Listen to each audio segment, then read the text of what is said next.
Hello guys, welcome back to my channel. I'm Mama Sal.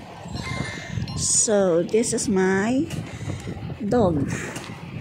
This is Clyde.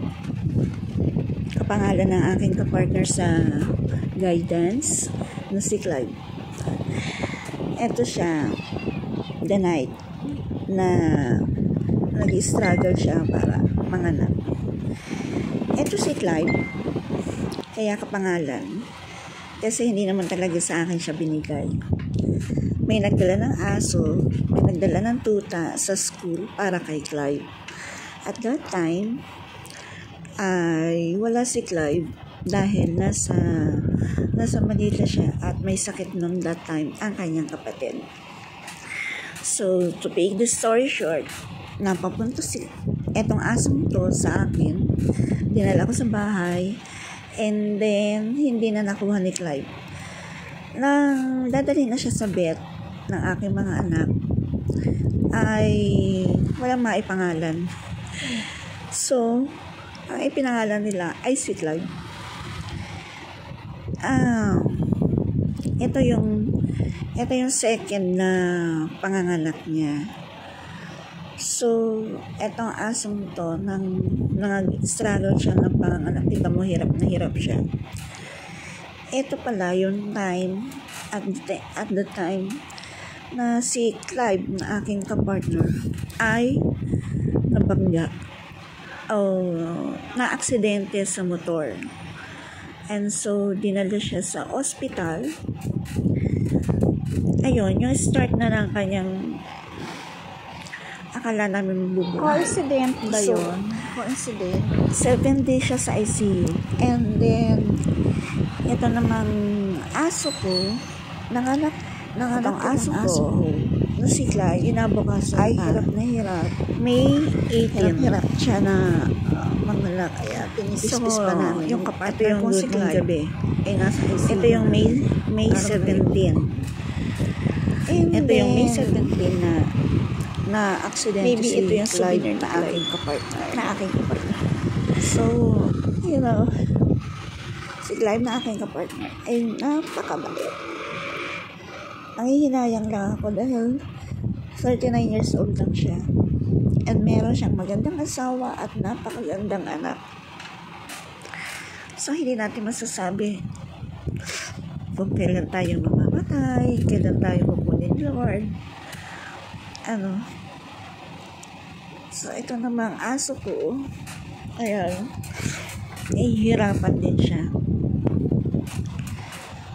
Pero, nakapanganak siya ng 4 na magagandang tuta.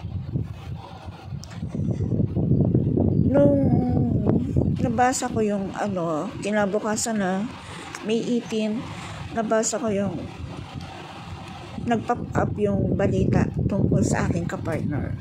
Hindi ko siya masyadong napansin. Hindi ko alam, basta nakalagay lang doon. Nag-pop up lang ay, kailangan ng dugo ni Sir. Putol. So, hindi ko siya napansin. Gawa lang, binabantayan ko itong aso. Napansin ko lang siya nung after ng manganak. Etong si Clyde.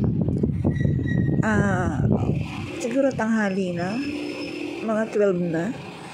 Kasi simula 8 o'clock ng umaga ay yun, inilalabasan ninyang isa-isa ang kanyang mga tuta. Ito yung gabi siya. Ang gabi na paikot-ikot siya, hindi niya mailabas. Ikot lang siya ng ikot. Dagi siya ng dagis. Naawa nga ako dyan eh. Kasi parang hirap na hirap siya. So, nung malaman kong si Clive ay na-aksidente, yung aking kapartner, kasabay sila. Sabay silang nag-i-struggle.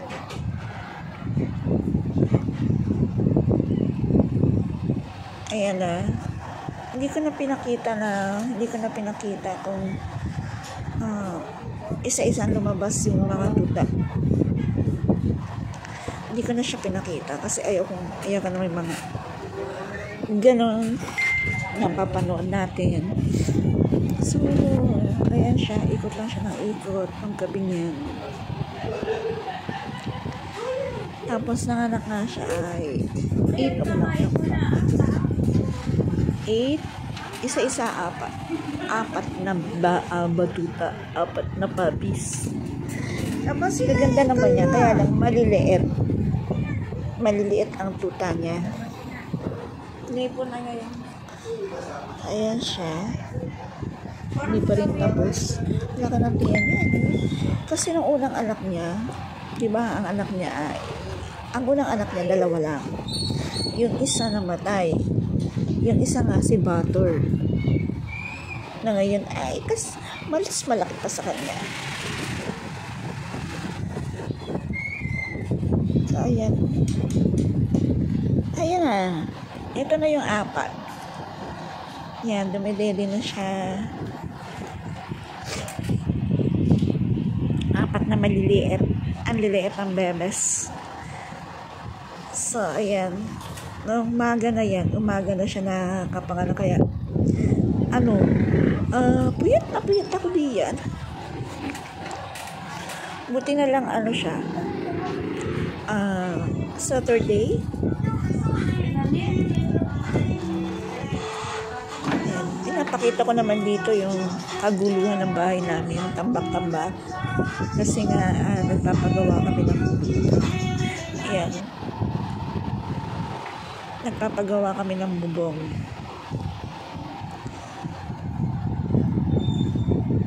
At ako na ito. Ang dala-dala ko may suchumi. Puros tambak. So, ayan. Ang 4 na puppies. Tatlong lalaki. Isang girl. Ang girl ay ang puti. Tapos yung mga boys. Yan yung mga boys. Puros brown. Yan na naman siya. So, ayan yung isa. Ito, 1 week old. Look. 4 sila. 3 lalaki, isang babae. Ito ay boy. Male.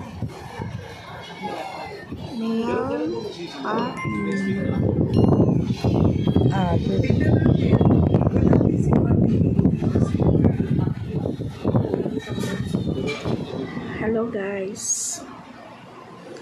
Ang hirap. Pagpasok mo dito, andito naka-smile siya. Babatiin ka. Pero ngayon, wala. Hindi na kita makita.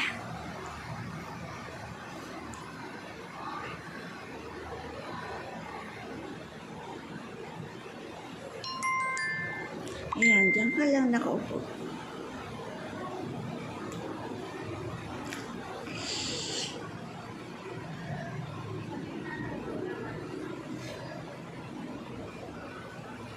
Dami nating kalat. Sabi natin, maglilinis tayo. Babaguhin natin yung setup. So, babalikan naman dito sana sa side na to.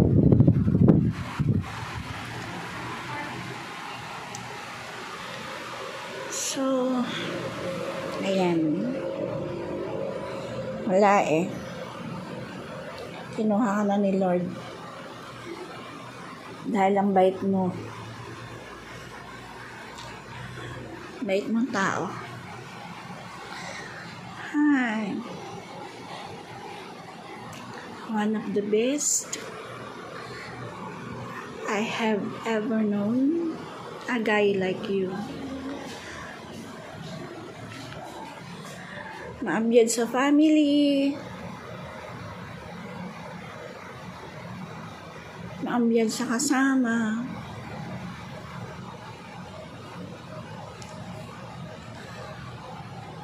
Hanggat kayang i-work out, i-work out. Hanggat kayang tulungan yung isang bata, you did.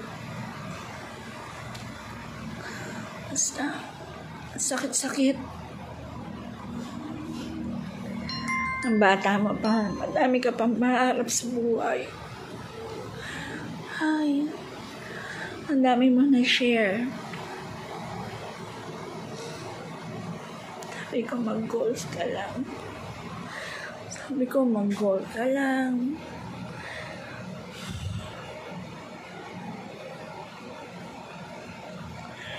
Bubuwang yata ako.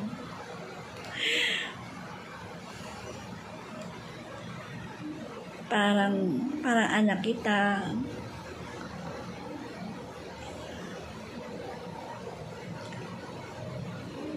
Yun na lang. Napakasakit na bigla ka nawala. Alam ko nahirapan ka din. Pero no choice tayo eh. Kinuha ka na ni Lord. So yung mga natitira mong mahal sa buhay, magpakatatag. Angel na kami sa taas. Goodbye, Clive. O ano ba? Hindi mo kami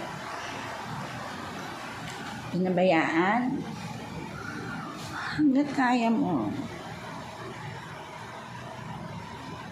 Tinutulungan mo kami. Everyone.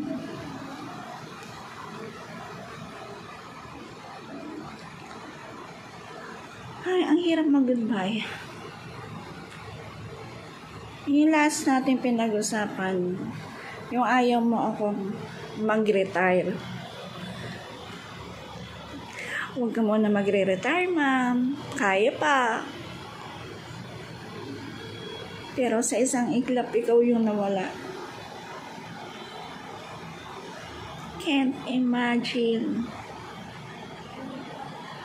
You are a loving son, a loving husband, and are very loving to your daughter. Goodbye, Clive. Clive or Clive. Goodbye.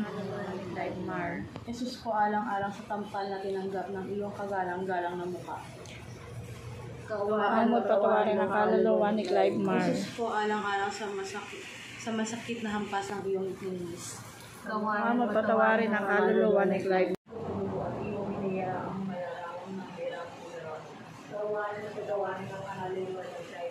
Jesus ko alang-alang sa damit kong natimang. Ang mga kasalanan nagawa ay patawarin at sila ay laging mabuhay sa iyo, magpasawalang hanggan. Amen. Sumasampalataya. Kung na magbibido. Tapos ako ang wala sa grade 8. Ayun Yan mo na. Tulungan ka namin, Mas. Sa Lunes. Hindi, bukas ka. Ito na yung posting para sa grade 8. So, salamat kay Sybil Asi, ang aking panganay, na tumulong sa akin sa pagdidikit na posting natin para sa grade 8. And, ayun, thank you.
Have a nice day.